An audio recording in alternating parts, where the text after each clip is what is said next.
सबों को ओम साई राम, जय जय साई राम। कैसे हैं आप लोग? उम्मीद है सब आप लोग कुशल मंगल ही होंगे। साईं बाबा से जो मैं डेली प्रेयर करती हूँ, हे देवा आप मेरे सभी मित्रों और भाई बहनों को खुशहाल रखें और स्वस्थ रखें। ठीक है,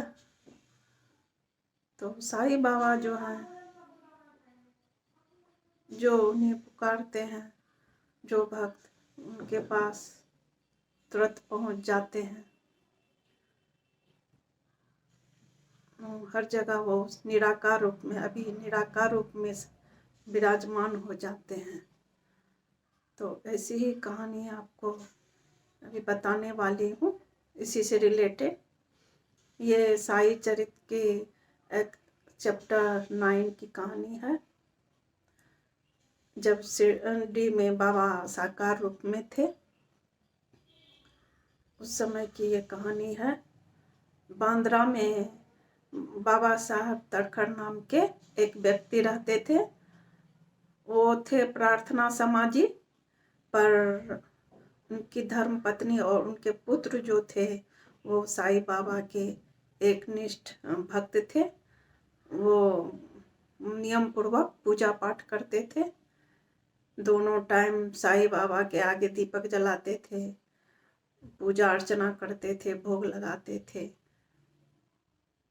तो एक समय तड़खड़ साहब की पत्नी और उनके पुत्र को इच्छा हुई कि इस बार गर्मी की छुट्टी शिरडी में ही बिताया जाए, पर उनके पुत्र को जाने में थोड़ा दिक्कत हो रहा था, क्योंकि उनको लगता था मैं शिरडी चला जाऊंगा तो यहाँ घर में ठीक ढंग से बाबा की पूजा नहीं हो पाएगी।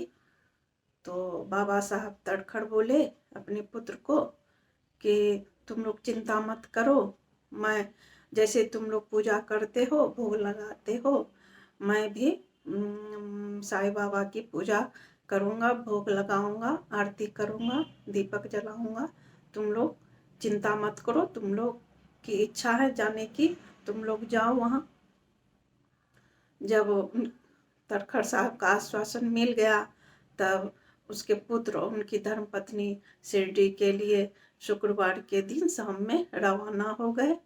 शुक्रवार के सुबह में तो वो लोग पूजा करके चले गए। उसके बाद शनिवार को तड़खड़ साहब अच्छे से पूजा किए। रविवार को भी बहुत अच्छे से दोनों टाइम पूजा हुआ। सोमवार को भी दोनों टाइम अच्छे से पूजा हुआ। जब वे दोपहर में खाना खाने बैठते तो साईं बाबा का प्रसाद ग्रहण करते, तभी खाना खाते थे।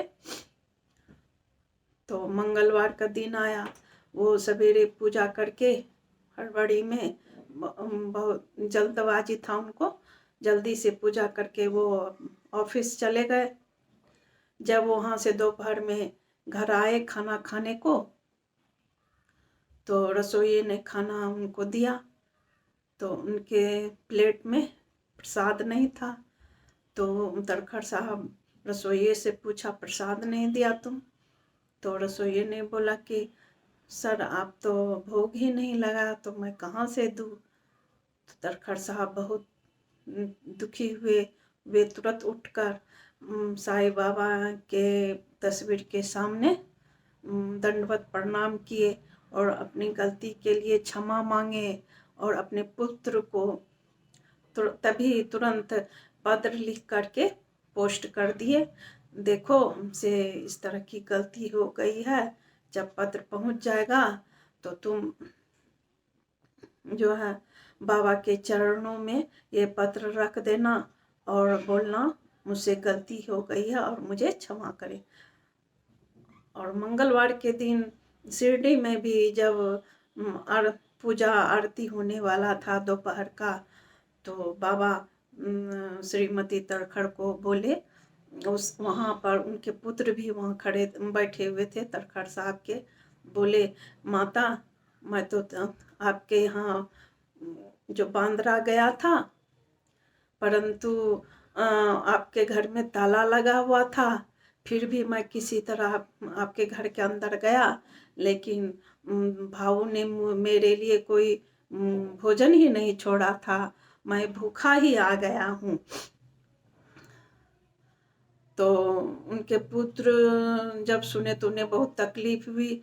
उन्हें पता चल गया कि जरूर कुछ वहाँ मेरे घर में गलती हो गया पूजा पाठ में, इसीलिए बाबा इस तरह से बोल रहे हैं। तो वो भी जो थे उसी समय पत्र लिख करके अपने पिताजी को पोस्ट किए, देखिए पिताजी यहाँ बाबा ने ये इस तरह की बात बोली है, तो क्या बात है। तो एक ही दिन दोनों को एक दूसरे का पत्र मिला। जब पत्र पढ़े तो समझ में आ गया जो बाबा इस तरह से क्यों बोलते थे। तो देखिए भक्त और भगवान के बीच कैसा संबंध होता है। वे अपने उनके कारण वहाँ दौड़े हुए गए थे। जब ताला लगा था तो किसी तरह दिक्कत से उनके घर के अंदर घुसे, तरखड़ साहब के घर के अंदर। उन्हें अपना भोग नहीं मिला, भोग नहीं लगाए थे, तो बाबा आकर के तरखड़ साहब की पत्नी को भी बताए। ऐसे होते हैं मधुर संबंध वाले भगवान। कैसा लगा मेरा ये वीडियो तो आप लोग कमेंट करके बताएं, तभी मुझे पता चलेगा जो मेरा वीडियो कैसा है और क्या कमी है। तो फिर से सबों को ओम साई राम, जय जय साई राम।